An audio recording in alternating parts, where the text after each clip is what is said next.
Simulan natin ang ating pagdiriwang sa ngalan ng Ama at ng Anak at ng Espiritu Santo. Amen. Ang pagpapala ng ating Panginoong Hesukristo, ang pag-ibig ng Diyos Ama, at ang pakikipagkaisa ng Espiritu Santo naway sumainyong lahat. At sumaiyo rin. Mga kapatid, tinipon tayo bilang kaanib ng angka ng Diyos. Kaya dumulog tayo sa mawaing Panginoong nagpapatawad ng lubos. Sinugong tagapagpagaling sa mga nagsisisi, Panginoon, kaawaan mo kami. Panginoon, kaawaan mo kami. Dumating na tagapag-anyayang mga makasalanan ay magsisi, Kristo, kaawaan mo kami. Kristo, kaawaan mo kami. Nakaluklok ka sa kanan ng Diyos Ama para ipamagitan kami. Panginoon, kaawaan mo kami. Panginoon, kaawaan mo kami. Kaawaan tayo na makapangyarihang Diyos, patawarin tayo sa ating mga kasalanan at patnubayan tayo sa buhay na walang hanggan. Amen. Manalangin tayo. Ama naming makapangyarihan, ang iyo nawang kagandahang loob ay manguna at sumubaybay sa aming pamumuhay ngayon at araw-araw upang kami ay itaguyod sa paninindigang gumawa ng kabutihan. Sa pamamagitan ni Jesucristo, kasama ng Espiritu Santo, magpa sa walang hanggan. Amen. Magsiupo na po ang lahat.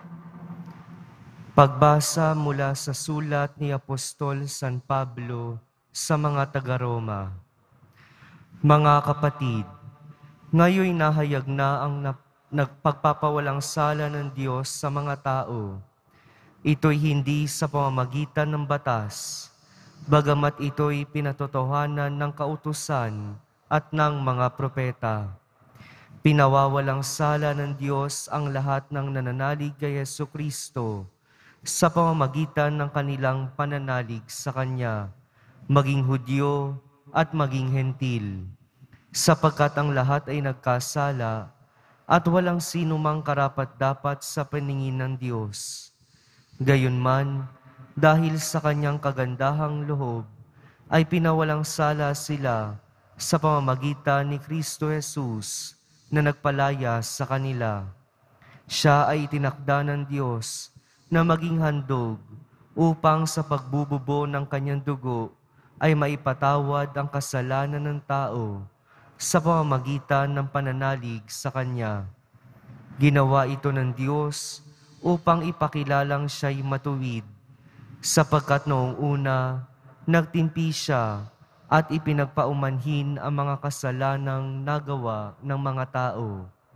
At sa ngayon, pinawalang sala niya ang mga nananalig kay Jesus upang patunayang siya'y matuwid. Ano ngayon ang ating ipagmamalaki? Wala. Bakit?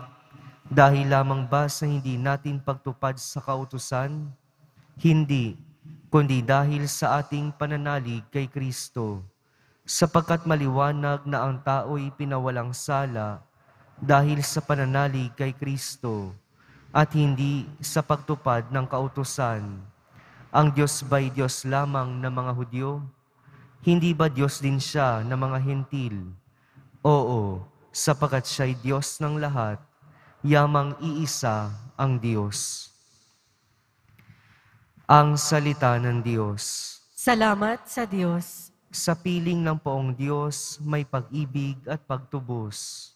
Sa piling ng poong Diyos, may pag-ibig at pagtubos. Sa gitna ng paghihirap, tinawag ko'y Panginoon. Panginoon, ako'y dinggin, pagkat ako'y tumataghoy. Dinggin mo ang pagtawag ko't paghingi ng iyong tulong. Sa piling ng poong Diyos, may pag-ibig at pagtubos. Kung ikaw ay may talaan nitong aming kasalanan, lahat kami ay tatanggap ng hatol mong nakalaan. Ngunit iyong pinatawad, kasalanan ay nilimot. Pinatawad mo nga kami upang sa iyo ay matakot. Sa piling ng poong Diyos, may pag-ibig at pagtubos. Sabik akong naghihintay sa tulong mo, Panginoon, pagkat ako'y may tiwala sa pangako mong pagtulong.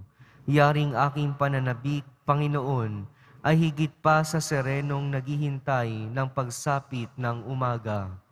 Sa piling ng poong Diyos, may pag-ibig at pagtubos. Magsitayo po ang lahat.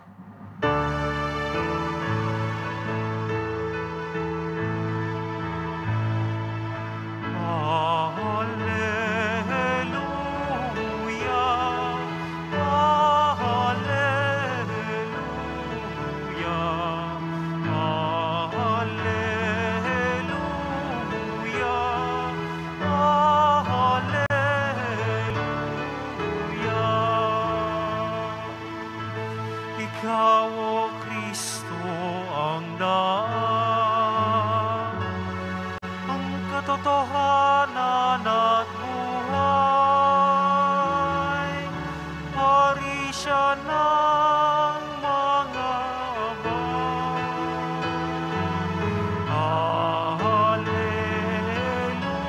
Alleluia,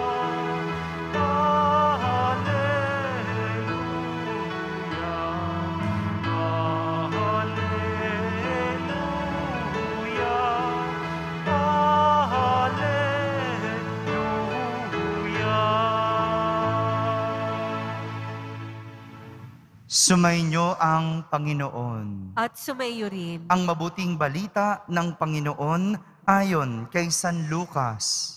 Papuri sa iyo, Panginoon.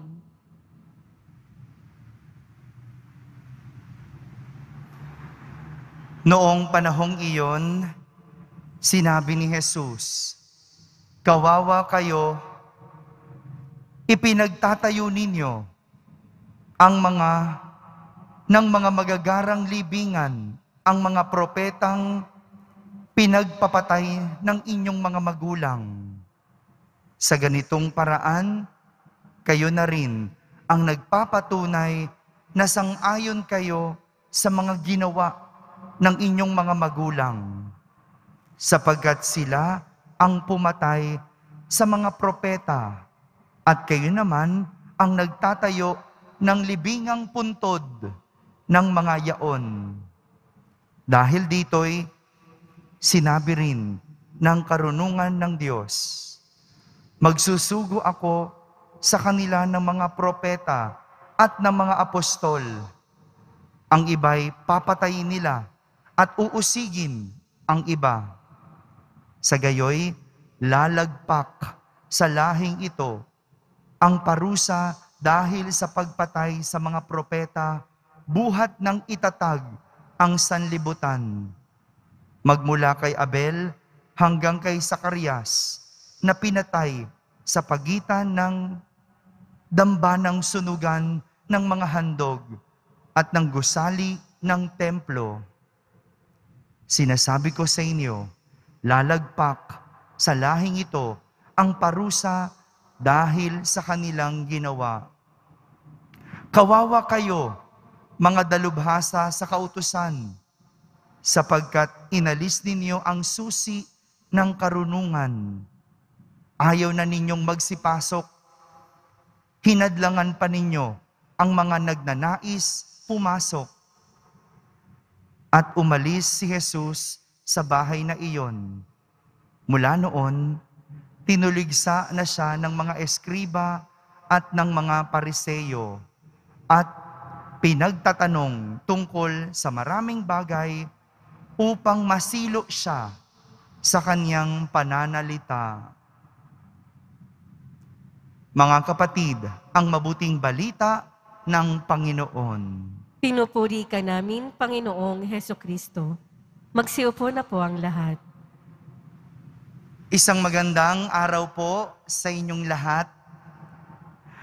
Kung mayroong isang salita na maglalarawan sa mga pariseyo at eskriba sa ating ebanghelyo, ito ay ang salitang buking. Alam niyo po ba yung salitang buking? Mula sa salitang buko na ang ibig sabihin ay nahuli o nahayag o nalaman ang isang bagay na itinatago. Ito po ang nangyari sa mga Pariseyo nang sabihan sila ni Jesus na kawawa kayo. Bukod sa kilala ng mga tao at hayag naman sa lahat na ang mga Pariseyo at Eskriba ay magagaling pagdating sa batas ng Diyos at dalubhasa sa pagtuturo. Buking sila ni Jesus dahil kahit anong galing, kahit na sila ay dalubhasa pagdating sa batas ng Diyos, hindi naman ito nakikita sa kanilang buhay. Buking sila ni Jesus dahil iba ang pinapakita sa labas at nilalaman ng loob. Iba ang pinapakita sa labas sa nilalaman ng loob.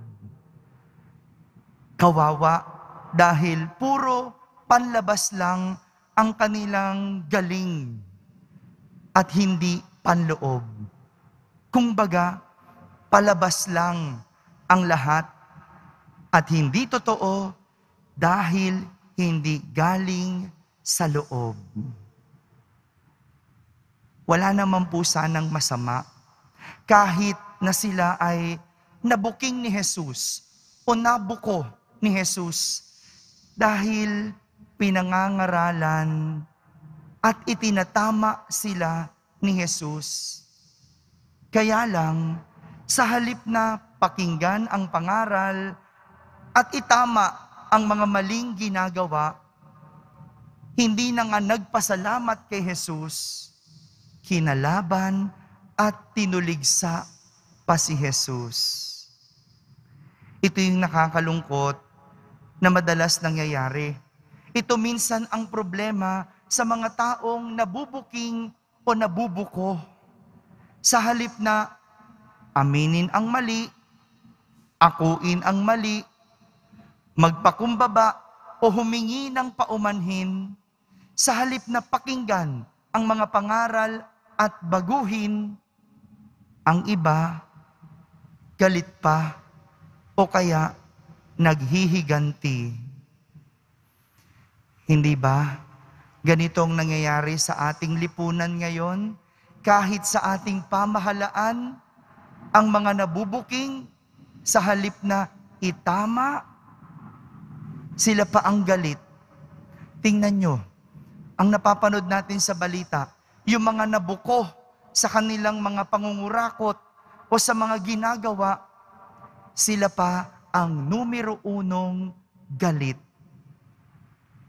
Tinutulig ka pa, babalikan ka pa, no? Itinatama na nga. Sa halip na baguhin ang mga nagawang mali, sila pa ang galit. Hindi natin kailangan magalit. Hindi natin kailangan mga tuwiran. Sapagkat sinasabi sa ating unang pagbasa na inihahayag na sa atin ang pagwawalang sala ng Diyos. Sinasabi sa atin na pwede tayong ipawalang sala kahit na tayo ay may nagawang mali. At ito ay sa pamamagitan ng pananalig kay Jesus. Pwede tayong humingi ng tawad. Ibig sabihin, hindi mo kailangan mga tuwiran kapag ikaw ay itinatama o kahit na ikaw ay nabuking. Dahil sa Diyos, tayo ay mapapawalang sala. Mga kapatid, itong tinuturo sa atin ng ating mga pagbasa, ang humingi ng tawad kapag nagkamali, ang aminin ang mga pagkakasala kapag tayo ay nabuking. Bakit ba nagagalit kapag nabubuking? Hindi ba't magandang pagkakataon ito para ang anumang mali ay baguhin? Hindi naman inaasahan na maging perpekto tayo dahil lahat naman tayo ay nagkakamali. Ang itinuturo sa atin ay maging bukas sa mga pangaral at mga pagkakamali at ito ay baguhin. Mayroong kapatawaran sa mga taong umaamin ng kanilang pagkakamali. Andyan ang kumpisal at andyan ang Diyos na handang magpatawad kahit na tayo ay nabuking. Amen.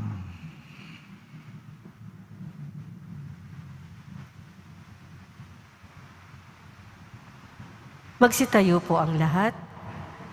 Minamahal kong mga kapatid, hilingin natin sa Panginoon na maging makatotohanan tayo sa ating mga gawain.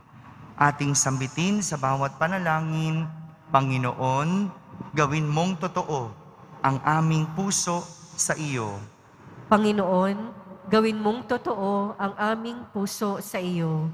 Sa ating buhay bilang bahagi ng bayan ng Diyos, naway magampanan natin ang mga hamon ng Ebanghelyo sa ating palagiang pagsaksi.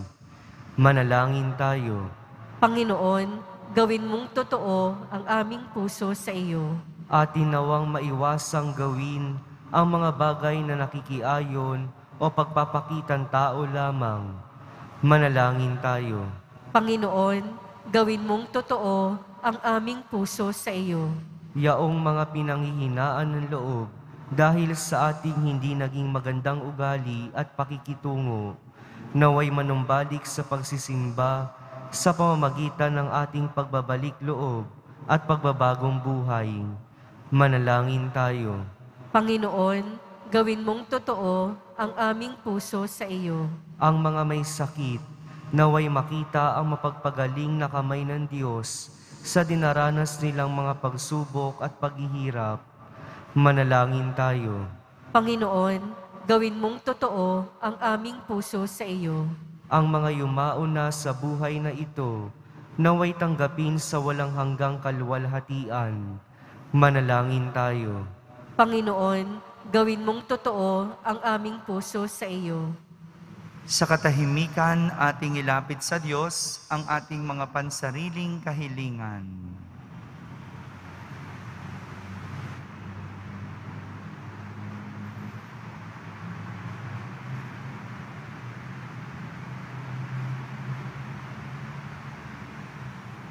Manalangin tayo.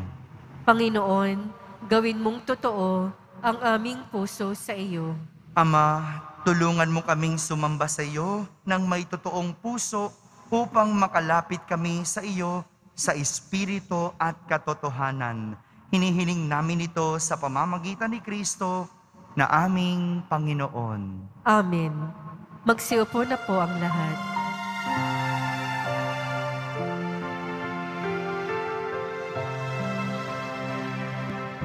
Paghahanda ng alay ay narito po. Ang alak at tinapay, dalasal darmo. Anyo'y magiging tunay, dugo mo't katawan. Aming tatanggapin ngayon, magbibigay buhay. Magsitayo po ang lahat. Manalangin kayo mga kapatid upang ang paghahain natin ay kalugdan ng Diyos amang makapangyarihan.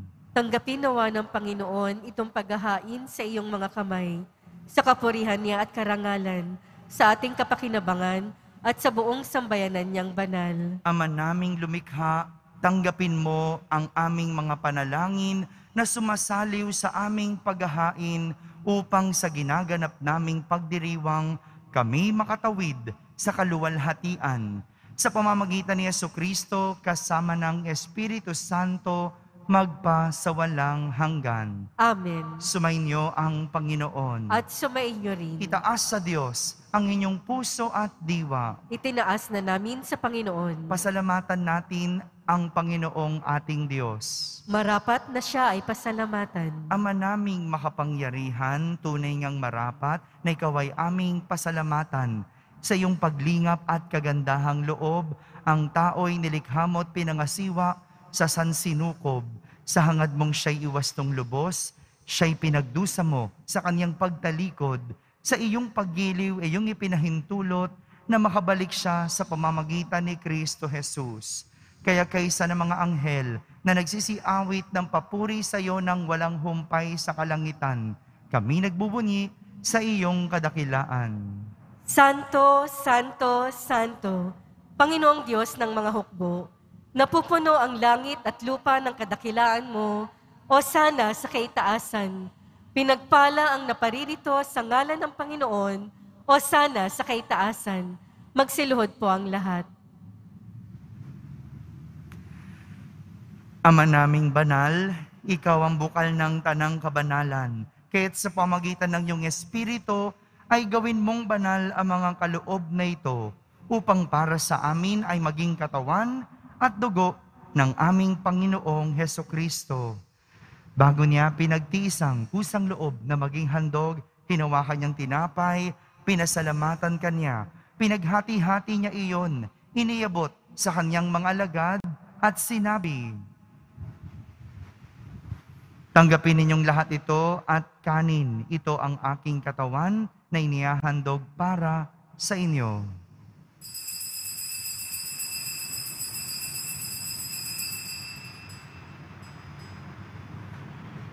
Kaya hindi naman matapos ang hapunan, hinawakan niyang kalis, muli kanyang pinasalamatan. Iniabot niya ang kalis sa kanyang mga alagad at sinabi, "Tanggapin ninyong lahat ito at inumin. Ito ang kalis ng aking dugo, ng bago at walang hanggang tipan. Ang aking dugo na ibubuhos para sa inyo at para sa lahat, sa ikapagpapatawad ng mga kasalanan. Gawin ninyo ito sa pag-alaala sa akin."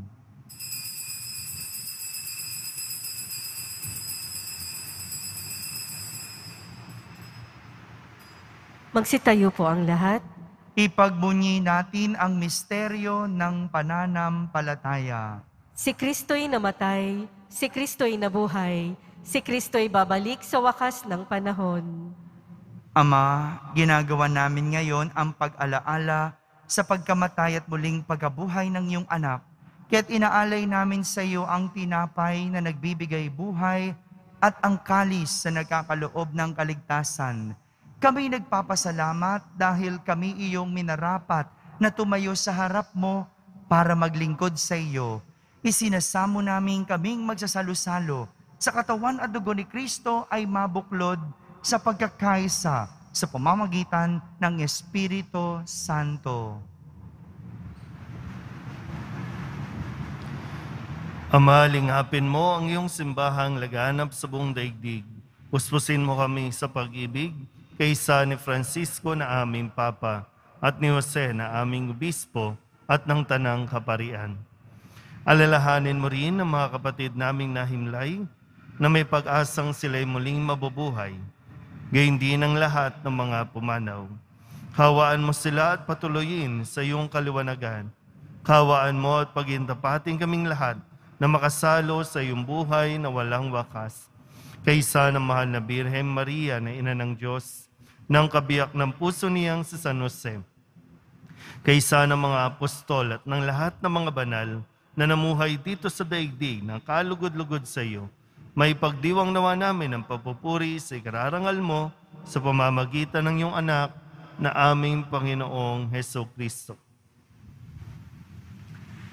Sa pamamagitan ni Kristo, kasama niya at sa Kanya, ang lahat ng parangal at papuri ay sa iyo, Diyos amang makapangyarihan, kasama ng Espiritu Santo, magpasawalang hanggan. Amen. Sa tagubilin ng mga nakahagaling na utos at turo ni Jesus na Panginoon natin at Diyos, ipahayag natin ng lakas loob. Ama namin, sumasalangit ka, Sambahin ang ngalan mo. Mapasa amin ang kaharian mo. Sundin ang loob mo dito sa lupa para ng sa langit. Bigyan mo po kami ngayon ng aming kakanin sa araw-araw at patawarin mo kami sa aming mga sala para ng pagpapatawad namin sa mga nagkakasala sa amin. At huwag mo kaming ipahintulot sa tukso at iadya mo kami sa lahat ng masama. hinihiling namin kami iadya sa lahat na masama. Pagkalooban ng kapayapaan araw-araw, iligtas sa kasalanan at ilayo sa lahat ng kapahamakan.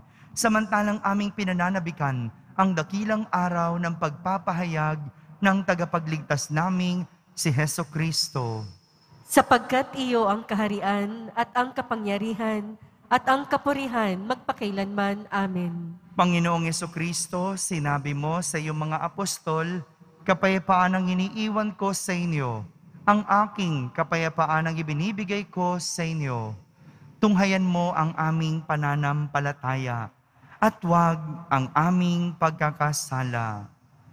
Pagkalooban mo kami ng kapayapaan at pagkakaisa ayon sa iyong kalooban, kasama ng Espiritu Santo, magpasawalang hanggan. Amen. Ang kapayapaan ng Panginoon ay laging sumainyo. At sumaiyo rin. Magbigayin kayo ng kapayapaan sa isa't isa. Kapayapaan po para sa lahat. Kordero ng Diyos na nag-aalis ng mga kasalanan ng sanlibutan, maawa ka sa amin. Kordero ng Diyos na nag-aalis ng mga kasalanan ng sanlibutan, maawa ka sa amin. Kordero ng Diyos na nag-aalis ng mga kasalanan ng sanlibutan, ipagkaloob mo sa amin ang kapayapaan. Magsiluhod po ang lahat.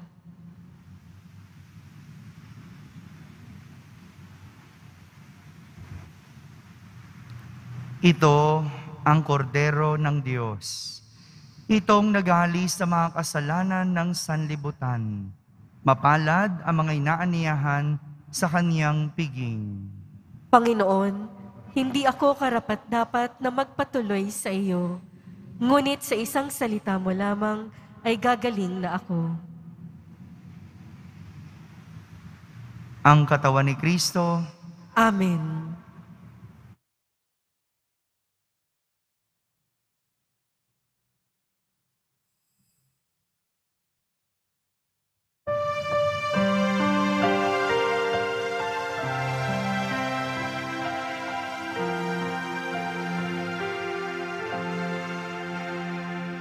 Handa ko ialay ang aking buhay, alang-alang sa aking mga tupa. Handa kong ibuwis ang lahat ng sa akin, alang-alang sa iyo, kaligtasan. Batid ko kung sino ikaw, akong pasul mong sa'yo'y nag-alaga. Batid ko rin kung sino ako, na nagmamahal sa iyong lubos. Handa kong ialay ang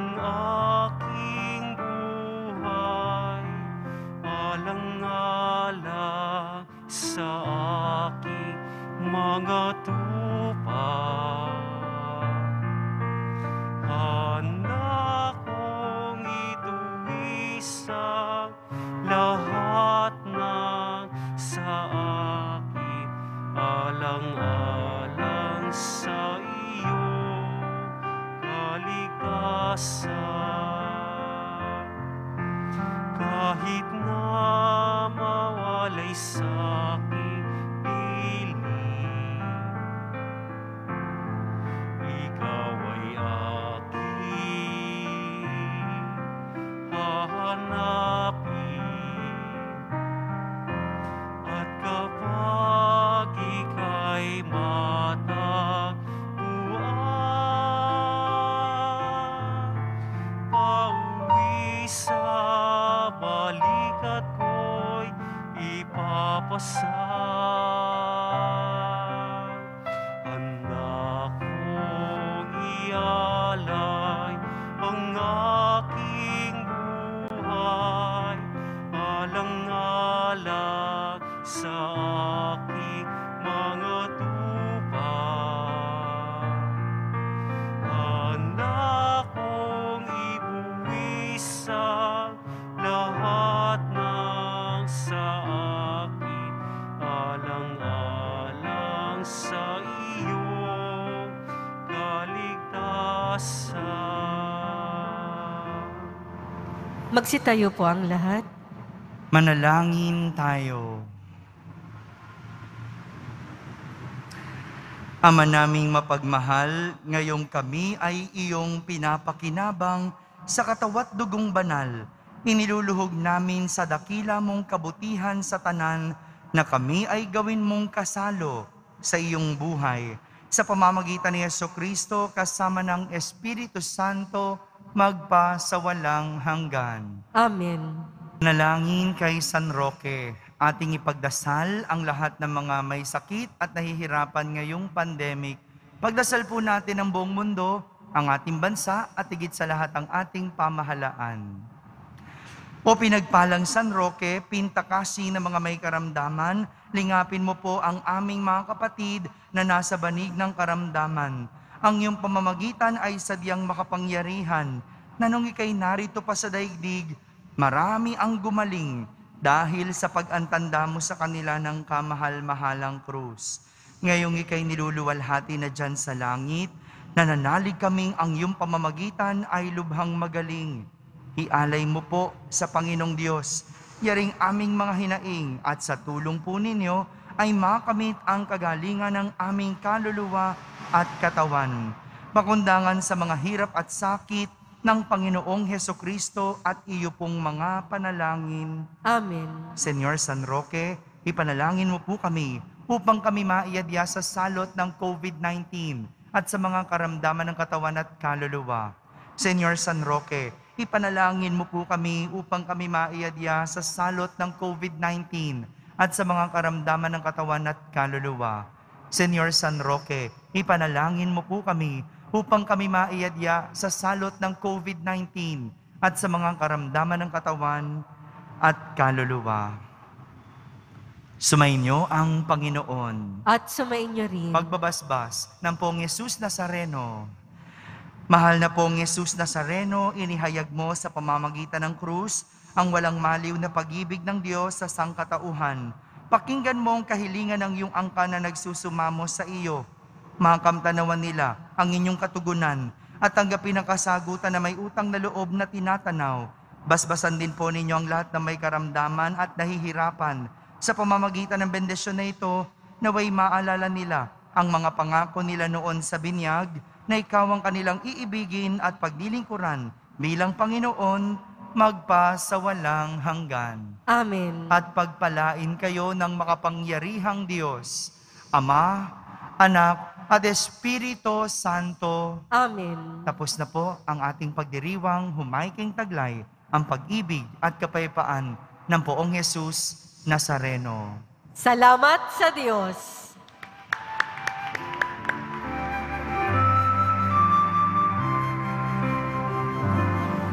Nuestro Padre Jesus Nazareno, sinasamba ka namin,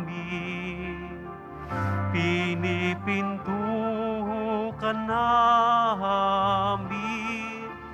aral mo ang aming buhay at kaligtasan, Nuestro Padre Jesus Nazareno, iligtas mo kami sa kasalanan.